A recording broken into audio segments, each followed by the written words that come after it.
ವೀಕ್ಷಕರೇ ನಮಸ್ಕಾರ. ನಾನು ನಿಮ್ಮ ಸಿ.ಐ. ಠಾಣಸ್ವಾಮಿ, ವೀಕ್ಷಕ ಕನ್ನಡ ಮುಸ್ಲಿಂ.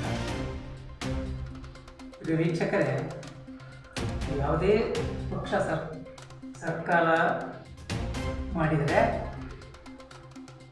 ಆ ಸರ್ಕಾರದ ವಿರುದ್ಧ ಕೆಲವು ಮುಷ್ಕರಗಳು ನಡೀತಲೇ ಇರ್ತವೆ. ಕಾಂಗ್ರೆಸ್ ಸರ್ಕಾರಕ್ಕಿಂತ ಮುಂಚೆ ಇದ್ದಂಥ ಸರ್ಕಾರ BJP. ಆಗನೂ ಸಹ ಕೆಲವು ಮುಷ್ಕರಗಳು ಬೆಂಗಳೂರಿನ ಫ್ರೀಡಮ್ ಪಾರ್ಕ್ನಲ್ಲಿ ಹಲವಾರು ತಿಂಗಳುಗಟ್ಟಲೆ ನಡೀತು. ಅದು ಅವರಿಗೆ ನ್ಯಾಯ ಸಿಗ್ತಾಯಿಲ್ಲ, ಗೊತ್ತಿಲ್ಲ. ಈ ಸರ್ಕಾರ ಬಂದ ಮೇಲೆ, ಕಾಂಗ್ರೆಸ್ ಪಕ್ಷದ ಸರ್ಕಾರ ಬಂದ ಮೇಲೆ ಹಲವಾರು ಸತ್ಯಾಗ್ರಹಗಳು, ಮುಷ್ಕರಗಳು ನಡೀತಾನೇ ಇದ್ದಾವೆ.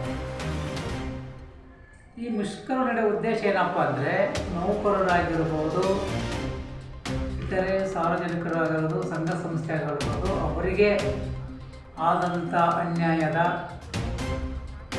ವಿರುದ್ಧವಾಗಿ, ಕೆಲವು ಸೌಲಭ್ಯ ವಿರುದ್ಧವಾಗಿ ಈ ಸತ್ಯಾಗ್ರಹಗಳು, ಉಪವಾಸ ಸತ್ಯಾಗ್ರಹಗಳು, ನಿರ್ದಿಷ್ಟಾವಧಿ ಸತ್ಯಾಗ್ರಹಗಳು ನಡೀತಾನೇ ಇರ್ತವೆ.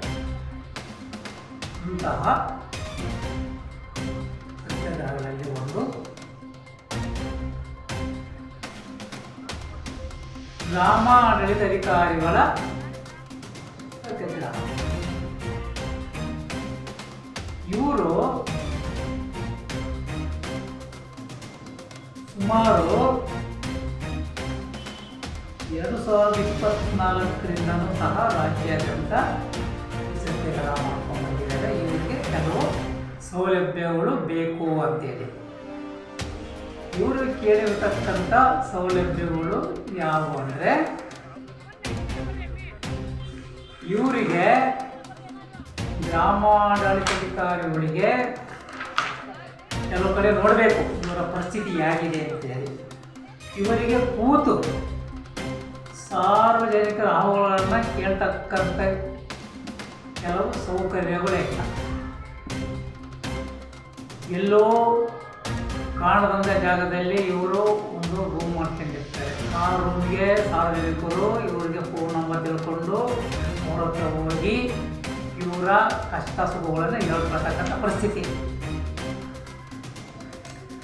ಸರ್ಕಾರ ಈ ಗ್ರಾಮ ಅಧಿಕಾರಿಗಳಿಗೆ ಒಂದು ಸುಸಜ್ಜಿತವಾದಂಥ ಕಟ್ಟಡವನ್ನು ನಿರ್ಮಾಣ ಮಾಡಿ, ಎಲ್ಲ ಗ್ರಾಮಾಧಿಕಾರಿಗಳು ಒಂದೇ ಸೂರಿನಡಿ ಇರತಕ್ಕಂಥ ಕೆಲಸ ಯಾಕೆ ಮಾಡಬಾರದು? ಅದು ಸಹ ಒಂದು ಇವರ ಬೇಡಿಕೆ. ಆಮೇಲೆ ಇವರಿಗೆ ಸರ್ಕಾರದಿಂದ ಕೊಡ್ತಕ್ಕಂಥ ಮೊಬೈಲ್ಗಳು ಒಳ್ಳೆ ಗುಣಮಟ್ಟದ ಮೊಬೈಲ್ಗಳು ಹಾಗೂ ಇವರು ಕುತ್ಕೊಂಡು ಕೆಲಸ ಮಾಡಲಿಕ್ಕೆ ಒಳ್ಳೆ ಗುಣಮಟ್ಟದ ಟೇಬಲ್ಲು ಮತ್ತು ಚೇರ್ಗಳನ್ನು ಕೇಳ್ತಾರೆ. ಯಾಕಂದರೆ ಬಂದಂಥ ಕುತ್ಕೊಳ್ಳಿ ಕೂಡ ಆಸನಗಳ ವ್ಯವಸ್ಥೆ ಇರಬೇಕು. ಇವರು ಕಚೇರಿ ಬಂದಂಥದ್ದು ಅದು ಒಂದು ಬೇಡಿಕೆ ಇಟ್ಟಿದ್ದಾರೆ. ಆಮೇಲೆ ಒಳ್ಳೆ ಸಿಮ್ ಇರ್ತಕ್ಕಂಥ ಮೊಬೈಲ್ಗಳು, ಆಮೇಲೆ ಲ್ಯಾಪ್ಟಾಪು, ಇನ್ನೂ ಹಲವಾರು ಬೇಡಿಕೆಗಳು ಇವರು ಸರ್ಕಾರದ ಮುಂದೆ ಇಟ್ಟಿದ್ದಾರೆ. ಈ ಬೇಡಿಕೆಯನ್ನು ಈಡೇರಿಸೋದು ಸರ್ಕಾರಕ್ಕೆ ಏನು ದೊಡ್ಡ ಮಾತಲ್ಲ, ದೊಡ್ಡ ಹೊರೆನೂ ಅಲ್ಲ. ಇವತ್ತು ಯಾವುದೇ ಸಾಲವನ್ನು ಕೇಳಿದ್ರೆ ಗ್ರಾಮಾಧಿಕಾರಿಗಳು ತಾಲೂಕು ಆಫೀಸ್ನಲ್ಲಿ ಸಿಗದೇ ಇಲ್ಲ. ಯಾಕಂದರೆ ಅಲ್ಲಿ ಜಾಗದ ಅವ್ಯವಸ್ಥೆ ಕಂಡು ಬರ್ತಾರೆ. ಒಬ್ಬ ನೌಕರರು ಮಾಡ್ತಕ್ಕಂಥ ಟೇಬಲ್ ಕುರ್ಚಿ ಮೇಲೆ ಕುತ್ಕೊಂಡು ಅದಕ್ಕೆ ಕೆಲಸ ಮಾಡ್ತಕ್ಕಂಥ ಇವರಿಗೆ ಅಲ್ಲಿ ಕುತ್ಕೊಳ್ಳಲಿಕ್ಕೆ ಅವಕಾಶ ಇರೋದಿಲ್ಲ. ಇವ್ರದೇ ಆಗಿರ್ತಕ್ಕಂಥ ಸುರಕ್ಷಿತವಾದ ಒಂದು ರೂಮ್ ಬೇಕು. ಅಂಥ ರೂಮು ಸರ್ಕಾರ ಕಲ್ಪಿಸಿಕೊಡುವ ರೀತಿಯಲ್ಲಿ ಕೆಲವು ಸೌಲಭ್ಯಗಳನ್ನು ಇವರು ಸರ್ಕಾರ ಮುಂದಿಟ್ಟಿದ್ದಾರೆ. ಇನ್ನೂ ಕೆಲವರಿಗೆ ಎಷ್ಟು ವರ್ಷಗಳಾದರೂ ಅವರಿಗೆ ಪ್ರಮೋಷನ್ ಭಾಗ್ಯನೇ ಇಲ್ಲ. ಅವ್ರು ಮಾಡತಕ್ಕಂಥ ವೃತ್ತಿಯಲ್ಲಿನೇ ಮುಂದುವರ್ಕೊಂಡು ಹೋಗಿದ್ದಾರೆ. ಅದು ಸಹ ಒಂದು ಬೇಡಿಕೆ ಇವರಿಗೆ. ಇನ್ನು ಕೆಲವರು ವರ್ಗಾವಣೆ ಮಾಡೋ ಸಂದರ್ಭದಲ್ಲಿ ಅವರ ಅನುಕೂಲ ಅನಾನುಕೂಲ ಬಗ್ಗೆ ಆಲೋಚನೆ ಮಾಡಿ ವರ್ಗಾವಣೆ ಮಾಡಬೇಕನ್ನತಕ್ಕಂಥದ್ದು ಇವರ ಬೇಡಿಕೆ ಇದೆ. ಇವರು ಕೇಳೋದ್ರಲ್ಲಿ ನ್ಯಾಯಯುತವಾಗಿರತಕ್ಕಂಥದ್ದು ಇದೆ. ಇವರಿಗೆ ಯಾಕೆ ಪ್ರಮೋಷನ್ ಭಾಗ್ಯ ಇನ್ನೂ ಸಿಕ್ಕಿಲ್ಲ ಅನ್ನೋದು ಅವರ ಒಂದು ಅಳಲು. ಅದೇ ಈ ಇಲಾಖೆಗೆ ಸಂಬಂಧಪಟ್ಟ ಸಚಿವರು ದಿಢೀರಂತ ಹೋಗಿ ಇಲಾಖೆಗಳಲ್ಲಿ ಕಚೇರಿಗಳಲ್ಲಿ ನೌಕರರ ಮೇಲೆ ದಬ್ಬಾಳಿಕೆ ನಡೆಸ್ತಾರಲ್ಲ, ಅದೇ ರೀತಿ ಅವರಿಗೆ ಸಿಗಬೇಕಾದ ಸೌಲಭ್ಯಗಳನ್ನು ಯಾಕೆ ಅವರು ಕೊಡಿಸಬಾರದು?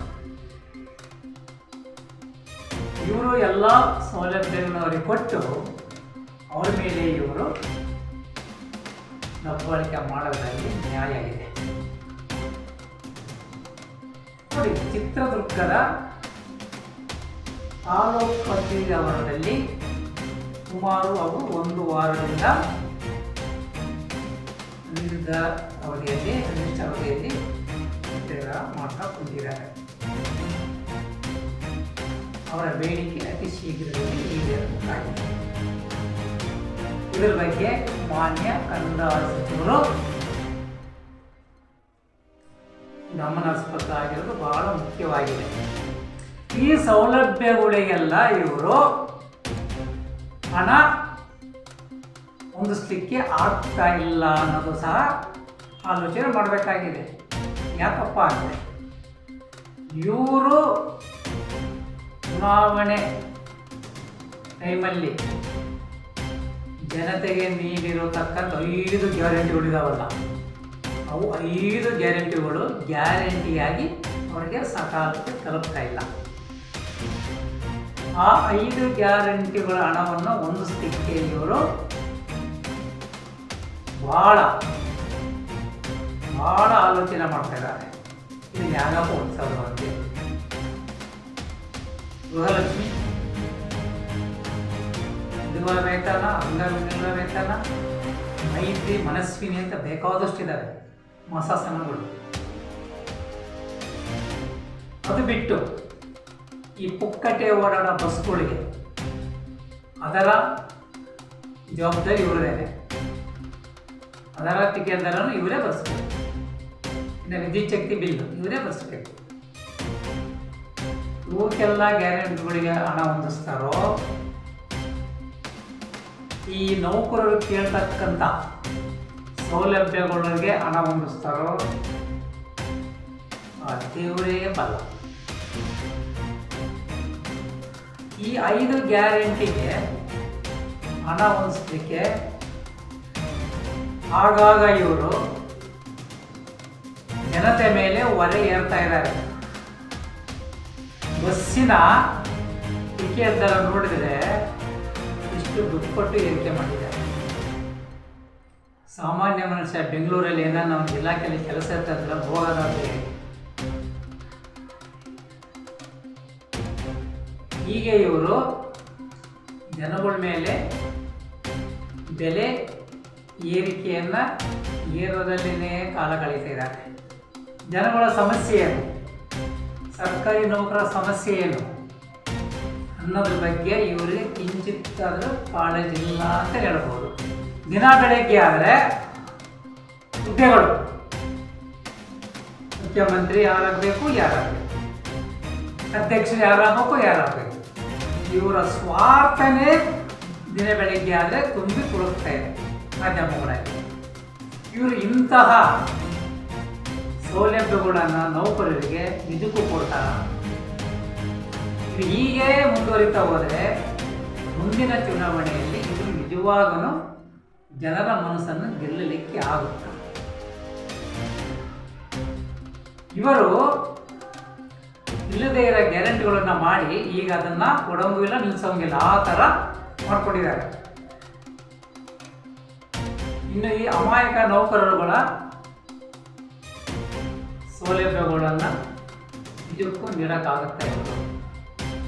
ನೋಡಿ, ಕೆಲವರು ಎಷ್ಟೋ ವರ್ಷಗಳಿಂದ ಅವರು ಕರ್ತವ್ಯ ಅವರಿಗೆ ಪ್ರಮೋಷನ್ ಬಗ್ಗೆ ಸಿಕ್ಕಿಲ್ಲ. ಆ ನೌಕರರ ಬಗ್ಗೆ ಗಮನನೇ ಇಲ್ಲ.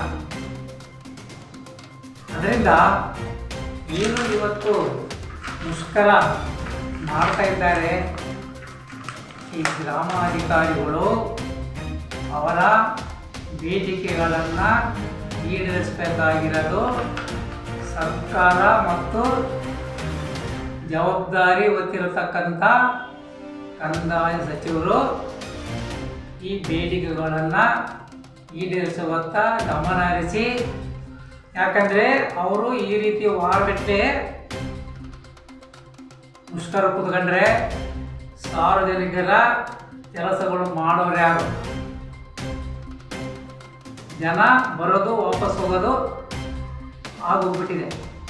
ಅದರಿಂದ ಆದಷ್ಟು ಬೇಗ ಈ ನೌಕರರ ಬೇಡಿಕೆಗಳನ್ನು ಈಡೇರಿಸಿ ಸಾರ್ವಜನಿಕರಿಗೆ ಅನುಕೂಲ ರೀತಿಯಲ್ಲಿ ನೀವು ಇವರ ಬೇಡಿಕೆಗಳನ್ನು ಈಡೇರಿಸಬೇಕಾಗಿದೆ. ಇಲ್ಲಾಂದರೆ ಜನನು ರೋಸಿ ಹೋಗ್ಬಿಡ್ತಾರೆ ಸರ್ಕಾರದ ವಿರುದ್ಧ. ಅದರಿಂದ ಈ ಬೇಡಿಕೆಗಳನ್ನು ಈಡೇರಿಸಿ ಅವರಿಗೊಂದು ಸುಸಜ್ಜಿತವಾಗಿರತಕ್ಕಂಥ ವ್ಯವಸ್ಥೆಯನ್ನು ಮಾಡಿ ಸರ್ಕಾರ ಇವರಿಗೆ ಅನುಕೂಲ ಮಾಡಿಕೊಡುತ್ತೆ ಅಂತ ನಾವು ನೋಡಬೇಕಾಗಿದೆ. ಜೈ ಹಿಂದ್, ಜೈ ಕರ್ನಾಟಕ. ವೀಕ್ಷಕರೇ, ನಮ್ಮ ಚಾನಲ್ ಇಷ್ಟವಾದಲ್ಲಿ ಸಬ್ಸ್ಕ್ರೈಬ್ ಮಾಡಿ, ಲೈಕ್ ಮಾಡಿ, ಶೇರ್ ಮಾಡಿ. ವೀಕ್ಷಕರಿಗೆ ಯಾವುದೇ ಅನಾನುಕೂಲ ಅನ್ಯಾಯ ಆದಲ್ಲಿ ನಮ್ಮ ಸ್ಟುಡಿಯೋಗೆ ಬಂದು ನಮ್ಮ ಅನಿಸಿಕೆಗಳನ್ನು ಧೈರ್ಯವಾಗಿ ಹೇಳ್ಕೋಬೇಕಾಗಿದೆ. ನಮಸ್ಕಾರ.